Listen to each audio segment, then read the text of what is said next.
લોકસભાની ચૂંટણી અંતર્ગત પાંચમા તબક્કાનું મતદાન શરૂ થઈ ગયું છે। પાંચમા તબક્કામાં 8 રાજ્યો અને કેન્દ્ર શાસિત પ્રદેશોના 49 સંસદીય મત વિસ્તારોમાં મતદાન।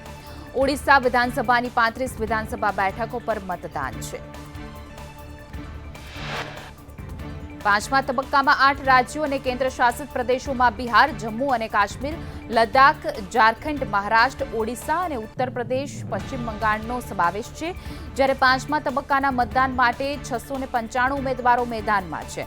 અમેઠીથી સ્મૃતિ ઈરાની, રાયબરેલીથી રાહુલ ગાંધી, રક્ષામંત્રી રાજનાથસિંહ લખનૌથી મેદાને છે, તો દિગ્ગજોની બેઠક ઉપર પણ સૌની નજર રહેશે।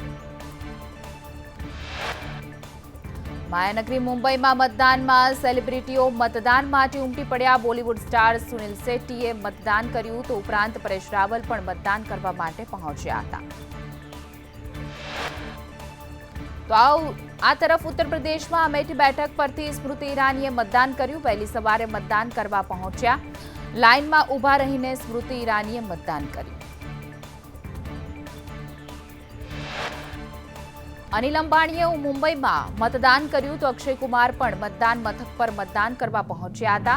બીએસપી પ્રમુખ માયાવતીએ લખનૌમાં કર્યું મતદાન, તો પાંચમા તબક્કાની 49 બેઠકો પર મતદાન થઈ રહ્યું છે। મહારાષ્ટ્રમાં ફિલ્મ સ્ટાર્સની મતદાન કરવા મતદાન કેન્દ્રો પર લાંબી કતારો જોવા મળી હતી। અક્ષય કુમાર, ફરહાન અખ્તર અને જાહ્નવી કપૂરે મુંબઈમાં કર્યું મતદાન, તો અભિનેતા પરેશ રાવલ તેમની પત્ની સાથે મતદાન કરવા પહોંચ્યા હતા। લોકસભાની 49 બેઠકો પર 9 વાગ્યા સુધીમાં સરેરાશ 10% મતદાન થયું છે। પશ્ચિમ બંગાળમાં સૌથી વધુ 15% મતદાન નોંધાયું, જ્યારે મહારાષ્ટ્રમાં ફક્ત 6.5% મતદાન। પાંચમા તબક્કામાં વધુમાં વધુ મતદાન કરવા પીએમ મોદીની અપીલ। એક્સ પર પોસ્ટના માધ્યમથી મતદારો લોકશાહીના ઉત્સવમાં ભાગ લેવા અપીલ કરી છે। વડાપ્રધાને લખ્યું કે મતદાનનો નવો રેકોર્ડ બનાવે, મહિલાઓ અને યુવા મતદારોને મતદાન માટે ખાસ અપીલ કરી છે। પ્રધાનમંત્રી મોદીએ લોકસભા ચૂંટણી માટે ઓડિશાના પુરીમાં રોડ શો કર્યો હતો। મોટી સંખ્યામાં લોકો ઉમટ્યા હતા। પીએમ મોદીએ લોકોનું અભિવાદન ઝીલ્યું હતું। પુરીથી ભાજપના ઉમેદવાર સંબિત પાત્રા પણ હાજર રહ્યા હતા। આજે સાંજે પશ્ચિમ બંગાળ જતા પહેલા જ તેઓ રાજ્યમાં 2 ચૂંટણી રેલીઓને સંબોધિત કરશે। પશ્ચિમ બંગાળના બિષ્ણુપુરમાં વડાપ્રધાનનો ચૂંટણી પ્રચાર। જાહેર સભાને સંબોધન કરતા વડાપ્રધાને કોંગ્રેસ અને ટીએમસી પર કર્યા આકરા પ્રહાર। કહ્યું કે કોંગ્રેસ કે ટીએમસીની જે રાજ્યોમાં સરકાર, ત્યાં લોકો બન્યા ગરીબ। વડાપ્રધાન મોદીએ વિપક્ષને આડે હાથ લેતા કહ્યું કે કોંગ્રેસ, લેફ્ટ અને ટીએમસીના પાપ એક સમાન, એટલે જ ઇન્ડી ગઠબંધન બનાવ્યું છે। પીએમ મોદીએ કહ્યું કે ભ્રષ્ટાચારીઓના ગાડી અને બંગલા વેચાવીશું, એ મોદીની ગેરંટી। રાજ્યભરમાં ગરમીનો પ્રકોપ યથાવત રહેશે। આજે અમદાવાદ, ભાવનગર, બનાસકાંઠા, રાજકોટ, જૂનાગઢ, પોરબંદર અને કચ્છમાં ગરમીનું ઓરેન્જ એલર્ટ અપાયું છે, જ્યારે સુરેન્દ્રનગર, આણંદ, અમરેલીમાં યલો એલર્ટ રહેશે।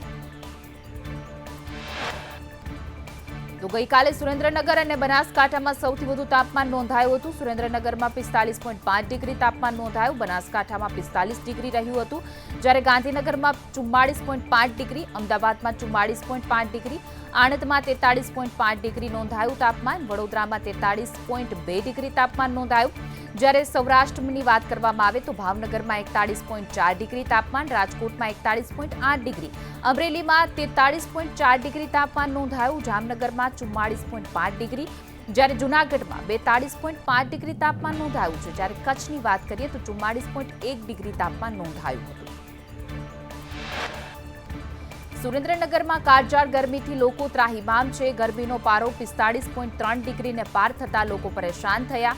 શહેરના માર્ગો પર કર્ફ્યુ જેવી સ્થિતિ સર્જાઈ હતી। લોકોએ કારણ વગર બહાર નીકળવાનું પણ ટાળ્યું હતું। સાબરકાંઠાના ઈડરમાં ગરમીનો પારો 45 ડિગ્રીને પાર થયો। શહેર અને ગ્રામ્ય પંથકમાં રોડ રસ્તાઓ સુમસાન બન્યા, તો ગરમીને લઈને લોકોએ ઘરની બહાર નીકળવાનું ટાળ્યું। અમરેલીમાં કાળઝાળ ગરમીથી લોકો ત્રસ્ત। શહેરનું તાપમાન 44.6 ડિગ્રી પર પહોંચ્યું હતું। તાપમાન 44.6 ડિગ્રી પહોંચતા શહેરમાં કર્ફ્યુ જેવો માહોલ જોવા મળ્યો હતો। અમરેલીના રસ્તા સુમસાન બન્યા, તો લોકોએ કારણ વગર ઘરની બહાર નીકળવાનું ટાળ્યું।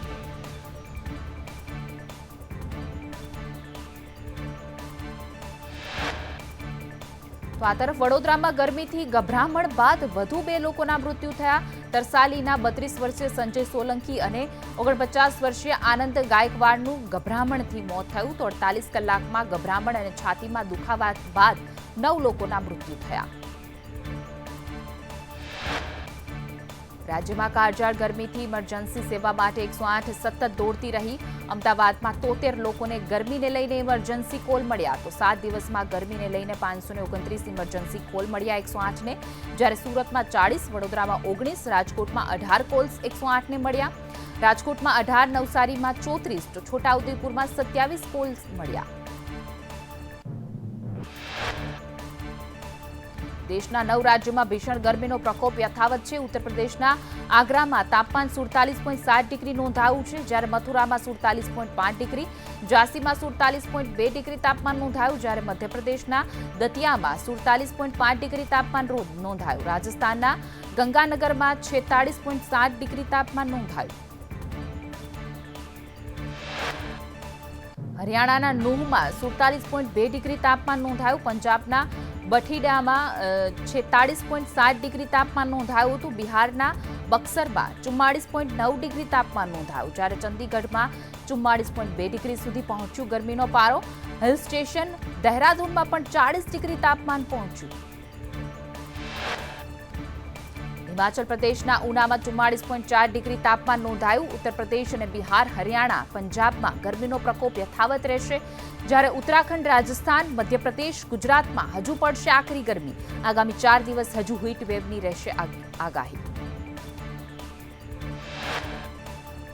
દિલ્હીના નઝફરગઢમાં દેશનું સૌથી ઊંચું તાપમાન નોંધાયું. દિલ્હી ફરી આજે 47.8 ડિગ્રી સાથે દેશનું હોટેસ્ટ સિટી બન્યું હતું. ચંદીગઢ અને હિમાચલના અમુક શહેરોમાં પણ હીટવેવની છે અસર. ઉત્તર પ્રદેશના આગ્રામાં 47.7 ડિગ્રી તાપમાન નોંધાયું. તો વળી મધ્યપ્રદેશના દતિયા જિલ્લામાં રહેવાસીઓ 47.5 ડિગ્રીમાં શેકાયા. ઝાંસીવાસીઓ 47.2 ડિગ્રીમાં શેકાયા. બંગાળની ખાડીમાં 24 મેની આસપાસ વાવાઝોડાની સંભાવના વ્યક્ત કરવામાં આવી છે. જો આ વાવાઝોડું શક્તિશાળી બને અને આગળ વધે તો ગુજરાતમાં 27મી મેથી આસપાસ ભારે વરસાદની શક્યતા છે. ભારતમાં નૈઋત્યના ચોમાસાનો વિધિવત પ્રારંભ થયો. અંદમાન અને નિકોબારના ટાપુઓ પર નૈઋત્યનું ચોમાસુએ પધરામણી કરી છે. 31 મેના રોજ ચોમાસું કેરળ પહોંચશે. કેન્દ્રીય હવામાન વિભાગની આગાહી મુજબ ગુજરાતમાં નૈઋત્યનું ચોમાસું 19 થી 30 જૂન વચ્ચે પધરામણી કરશે. ગત વર્ષની સરખામણીએ આ વખતે કેરળ સહિત ગુજરાતમાં ચોમાસું વહેલું પહોંચશે. નૈઋત્યનું વિધિવત ચોમાસું મધ્યપ્રદેશમાં 16 થી 21 જૂન વચ્ચે પહોંચશે, તો છેલ્લે રાજસ્થાનમાં 25 જૂન સુધીમાં પધરામણી કરશે. આવનારા 3 થી 5 સપ્તાહમાં લા નીનોની અસરને કારણે ગત વર્ષ કરતાં ચોમાસું સાર્વત્રિક રીતે સારું રહેવાની સંભાવના વ્યક્ત કરવામાં આવી છે. કેરળના તિરુવનંતપુરમમાં ભારે પવન સાથે મુશળધાર વરસાદ. તિરુવનંતપુરમના રસ્તાઓ જળમગ્ન બન્યા. શહેરના અનેક વિસ્તારોમાં નદીઓ વહી. તો 31 મે સુધીમાં કેરળમાં નૈઋત્યનું વિધિવત ચોમાસું પહોંચવાની સંભાવના. કર્ણાટકના બેંગલુરુમાં પવન સાથે ધીમી ધારે વરસાદ. બેંગલુરુ શહેરના અનેક વિસ્તારોમાં પાણી ફરી વળ્યા. તો આવનાર 15 દિવસમાં નૈઋત્યનું વિધિવત ચોમાસું કર્ણાટક પહોંચશે. દક્ષિણ ભારતમાં મેઘ સવારી. તમિલનાડુના થુથુકુડીમાં પવન સાથે ધોધમાર વરસાદ વરસ્યો. શહેરના રસ્તાઓ પર પાણીની નદીઓ વહી. નૈઋત્યના વિધિવત ચોમાસા પહેલા જ પ્રી મોન્સૂન એક્ટિવિટી શરૂ થઈ.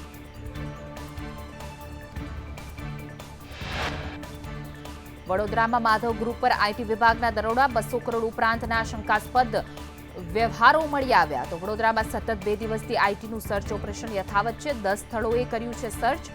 અમદાવાદ અને એમપી મળીને કુલ 27 સ્થળોએ સર્ચ ઓપરેશન કર્યું. ગીર ગઢડામાં વિદ્યાર્થીનું બ્રેન વોશ કરવા મુદ્દે જિલ્લા બાળ કલ્યાણ સમિતિ તપાસ રિપોર્ટ સોંપશે. જિલ્લા બાળ કલ્યાણ સમિતિ દ્વારા કરાયું છે કાઉન્સિલિંગ. તો સ્વામિનારાયણ ગુરુકુળના સ્વામી પર સાધુ બનાવવાનો લગાવાયો હતો આક્ષેપ.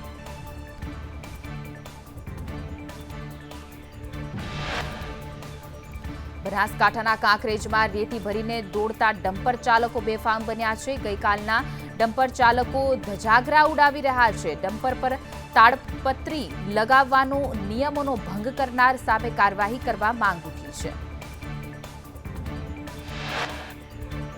ગારિયાધારમાં ભાજપ નેતા અને તાલુકા પંચાયતના ઉપપ્રમુખ રાકેશ કેવડિયા દારૂની મહેફિલ માણતા ઝડપાયા.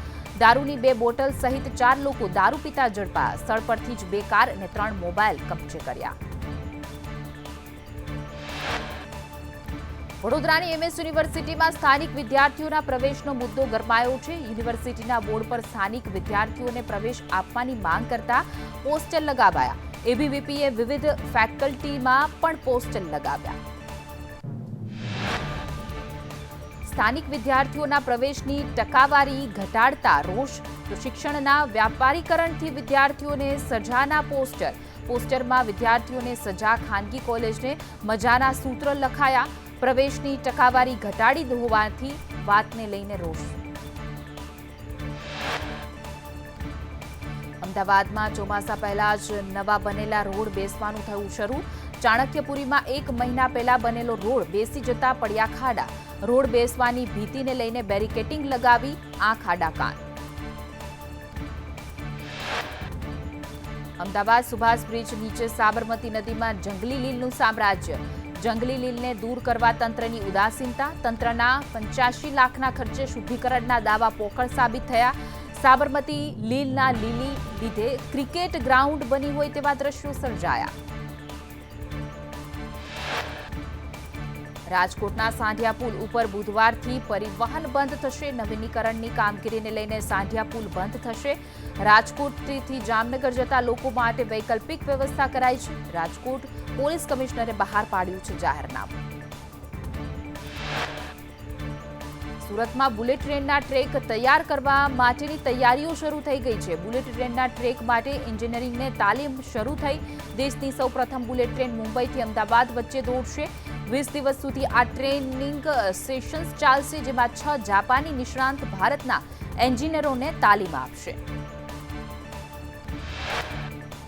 અમદાવાદમાં મતગણતરી કેન્દ્ર પર તૈયારીઓ તેજ. મીડિયા રૂમ, કંટ્રોલ રૂમ, એલઈડીની વ્યવસ્થાની તૈયારીઓ કરાઈ. ગુજરાત કોલેજ એલડી એન્જિનિયરિંગ કોલેજમાં મતગણતરી થશે. પોલીસ બંદોબસ્ત માટેના ડોમ કંટ્રોલ રૂમની તૈયારીઓ શરૂ કરાઈ છે. લોકસભા 2024નું પરિણામ 4 જૂને થશે જાહેર. સૌરાષ્ટ્રમાં પાણીની પારાયણને લઈને રાજકોટ જિલ્લા કોંગ્રેસ પ્રમુખ લલિત વસોયાનું નિવેદન. કહ્યું કે રાજકોટ સહિત સૌરાષ્ટ્રમાં પીવાના પાણીની કટોકટી. ઘરે ઘરે પીવાનું પાણી પહોંચાડવાના સરકારના પોકળ દાવા. કાળઝાળ ગરમીથી અબોલ પક્ષી શેકાયા. પક્ષીઓ ગરમીથી બચતા નજરે આવ્યા. સુરતમાં પક્ષીઓ પાણીમાં છપછપિયા કરતા જોવા મળ્યા. સાથે જ પાઇપલાઇનમાંથી નીકળેલા પાણીથી નહાતા નજરે પડ્યા. અમરેલી જિલ્લા કોંગ્રેસ પ્રમુખનો નિલેશ કુંભાણીને પડકાર. પ્રતાપ દુધાતે નિલેશ કુંભાણી પર પલટવાર કર્યો. કહ્યું કે મર્દ માણસો છુપાઈ ન રહે. મર્દ માણસો હોય તો જાહેરમાં રહેવું જોઈએ. સુરતની જનતા જ એમને જવાબ આપશે. મુખ્યમંત્રી ભૂપેન્દ્ર પટેલે અમદાવાદ મણિનગરમાં પુસ્તક પરબની મુલાકાત લીધી હતી. સ્થાનિક લોકો સાથે મુખ્યમંત્રીએ ચર્ચા પણ કરી. 40 વર્ષથી ચાલી રહી છે પુસ્તક પરબ. સ્માર્ટ મીટર સામે કોંગ્રેસ વિરોધ પ્રદર્શન કરશે. અમરેલી જિલ્લા કોંગ્રેસ પ્રમુખ પ્રતાપ દુધાતે નિવેદન આપ્યું કે અમરેલી જિલ્લાથી વિરોધ પ્રદર્શન શરૂ કરાશે. સરકાર પીછેહટ નહીં કરે તો આંદોલન કરીશું. સ્માર્ટ સિટીથી લોકો ત્રાહિમામ પોકારી ઉઠ્યા છે. ગૃહિણીઓ વીજ મથકે જઈને હૈયાવરણા નીકાળી રહી છે.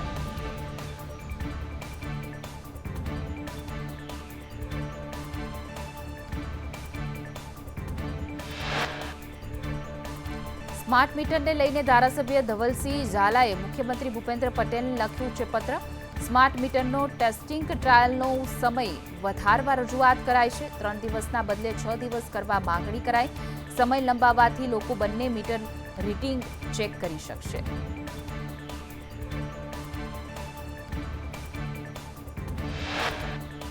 સુરેન્દ્રનગરમાં વિરોધ બાદ સ્માર્ટ મીટરની યોજના મોકૂફ 1500 ઘરમાં સ્માર્ટ મીટર લગાવ્યા બાદ વિરોધ થતા લેવાયો નિર્ણય નવા મીટરમાં 4 ગણું બિલ આવતું હોવાની ફરિયાદ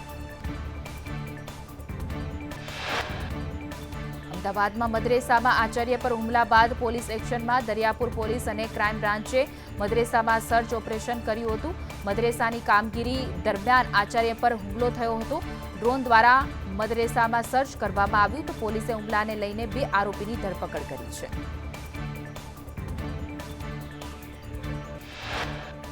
તબીબ આલમમાં છેતરપિંડીની ઘટના સામે આવી છે એક તબીબે અન્ય તબીબ સાથે ₹5 કરોડની છેતરપિંડી આચરી છે સુરતની સિમ્મેર હોસ્પિટલમાં બાયો કેમેસ્ટ્રી વિભાગના ડોક્ટર કપિલ ચહાણે છેતરપિંડીનો ભોગ બન્યા છે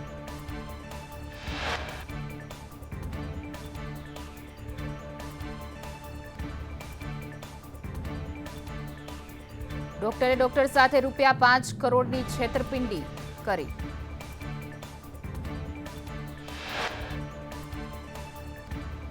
વડોદરામાં વ્યાજખોરોના ત્રાસથી પરિવારને શેરડીના રસમાં ઝેર પીવડાવ્યું પોતે પણ આપઘાતનો પ્રયાસ વડોદરા પોલીસે વ્યાજખોરોની કરી ધરપકડ પરિવારને સાયનાઇડ પીવડાવીને પોતે પણ પીધું હતું કબૂલાત કરી ભાનમાં આવ્યા બાદ પોલીસ સમક્ષ નોંધાવી ફરિયાદ